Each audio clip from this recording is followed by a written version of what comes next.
Global trends show that the world, including Africa, is on the verge of the fourth industrial revolution. Emerging technologies such as AI, artificial intelligence, robotics, machine learning, 3D printing are disrupting cultures, they're disrupting beliefs, business models, and many economic assumptions which previously seemed foolproof. No entrepreneur should underestimate the far reaching implications of these developments, for they affect what people are looking out to buy.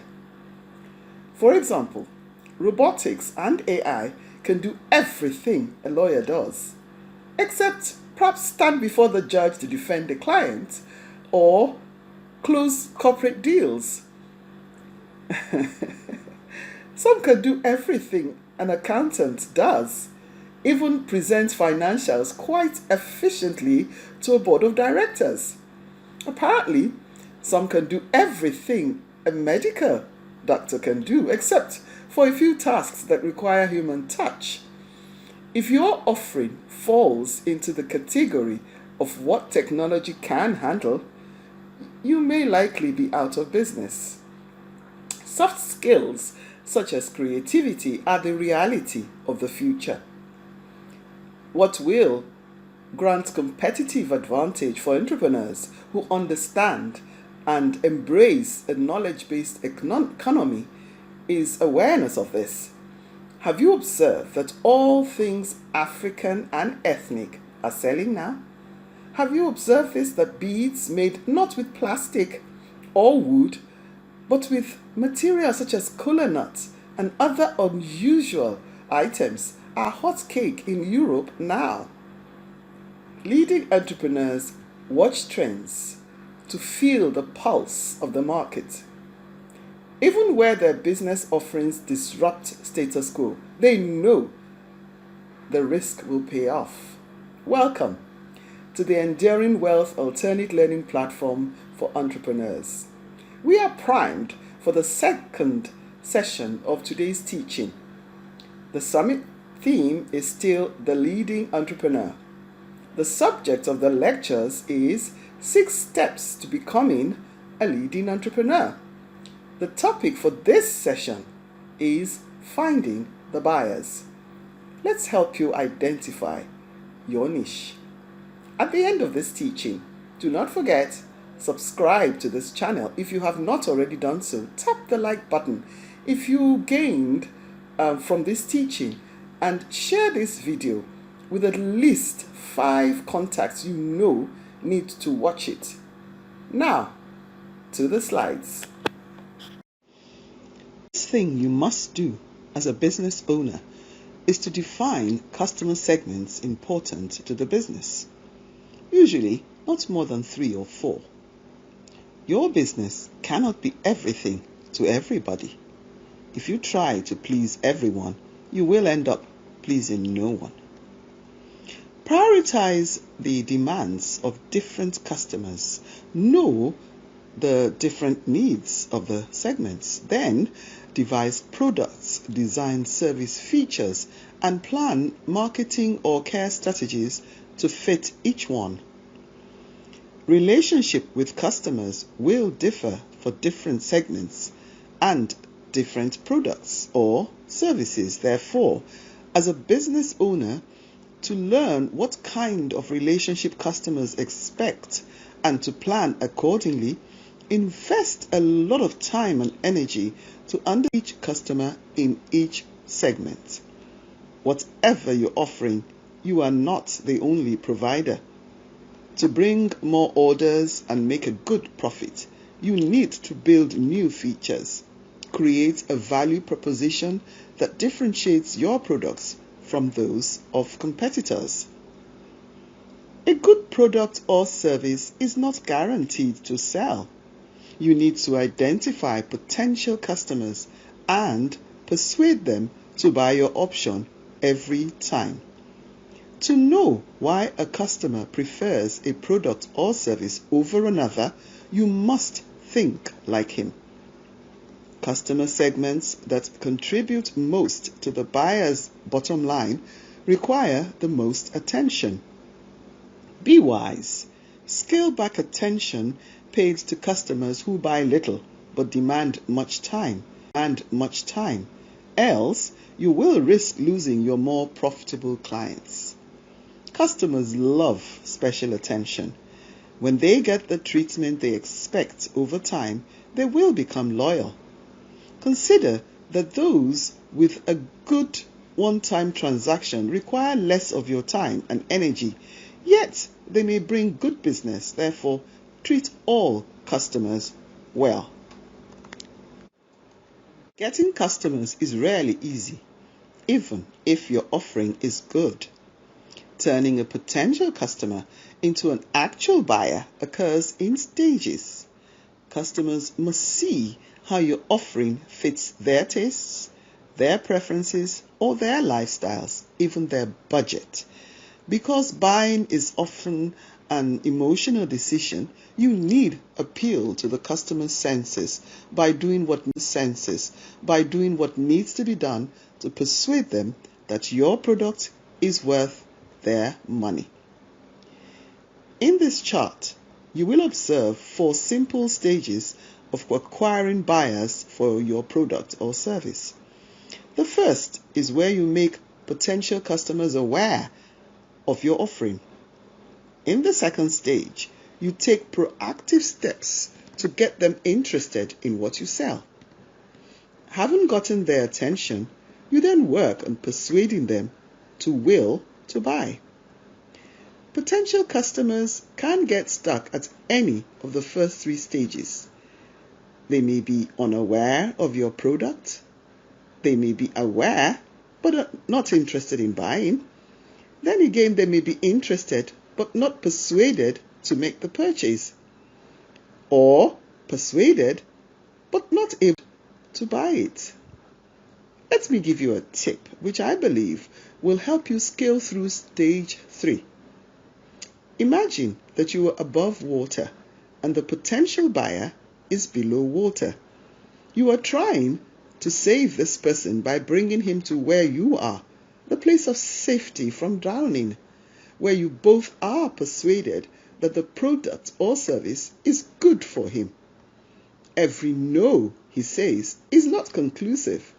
It may mean, I'm not ready, or let me think about it, or even, perhaps after I've paid my children's school fees. Would you want to save this person from drowning? Then keep working. Your job is to pull him out of water. Successful entrepreneurs are so because they are always asking questions of themselves and of the business. Entrepreneurs are what I call questionnaires.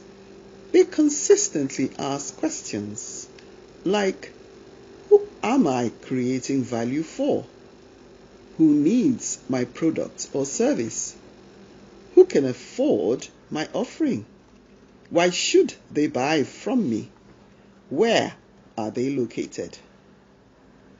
Things rarely happen until you reach out to knock. If you are in business, know that you are always pitching. Your business pitch to potential buyers is not effective until the listener is inspired to take one or more of these actions. Buy your product, work with you to fine-tune your business idea, introduce you to important contacts, give you worthwhile business advice, or invest in your business. While building the product or service, you need to engage with potential customers to talk with them about their preferences early and often. You need to continuously ask probing questions. What, why, how, where. Get knowledge of buyer values. Avoid asking leading questions which unintentionally sway them to what you think is the right solution. For best feedback, work on a prototype to show that you will not miss valid customer feedback. This also helps you to understand the product better. Ask more than tell. Listen more than speak. Ask what they think about and disadvantages of your solutions. They may actually offer you alternatives. As you talk with potential customers, you may discover that your offering is not a good fit for them. The right thing to do is not insist on the sale, but suggest another, even if it's not your product. But of course, only if you are confident to recommend it. They will be grateful for your honesty and may even refer their friends to you. Either way, even if you do not make that sale, you have goodwill. Hear me. Guard against thinking that you know what is best for the customer. Only the one willing to make a purchase knows what he wants. Here are some more questions to help you identify potential customers. Are most of our male or female? Typically, what is their age bracket? What do they do for a living? Where do they live? Do they prefer in-store or online shopping? What are their buying patterns? What do they think about our competitors' products or services? How much money might they be willing to spend on products and services like ours?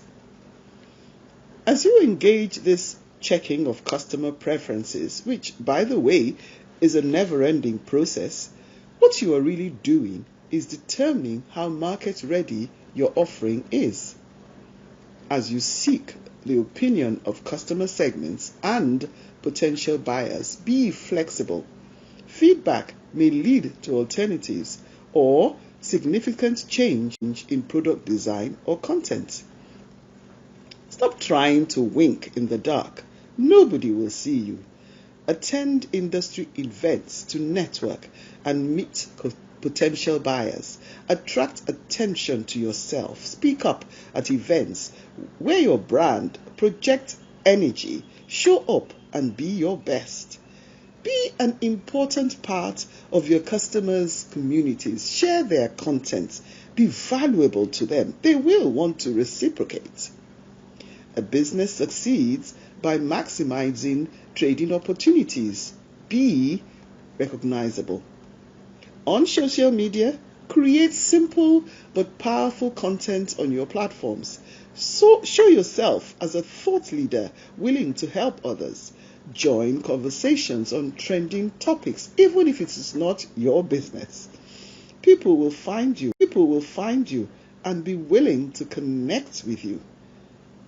But you must know when to draw back from a platform that is not bringing you the desired result.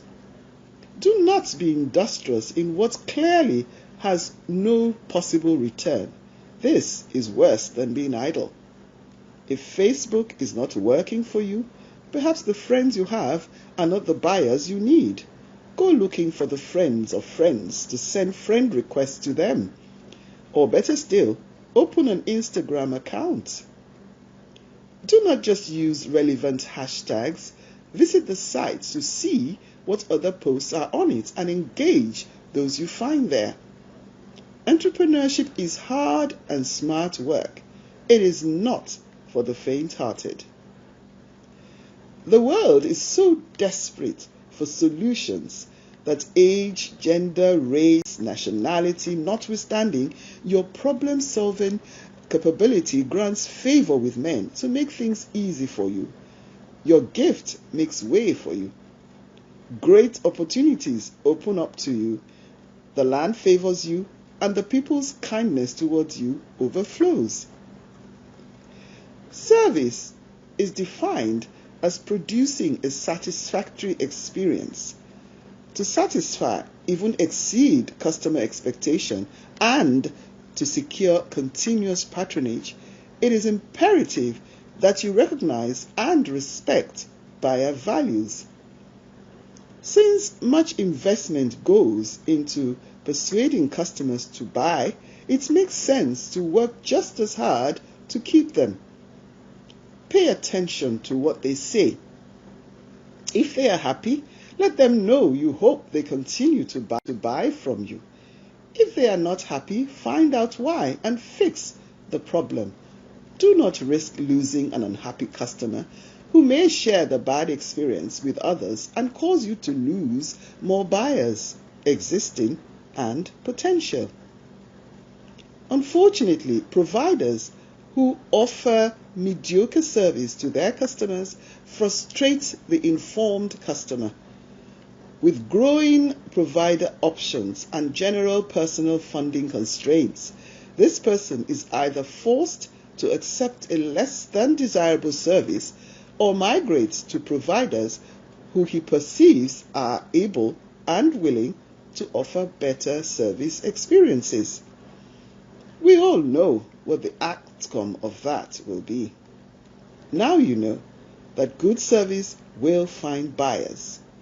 It is and always will be the best customer attraction and retention strategy. Thank you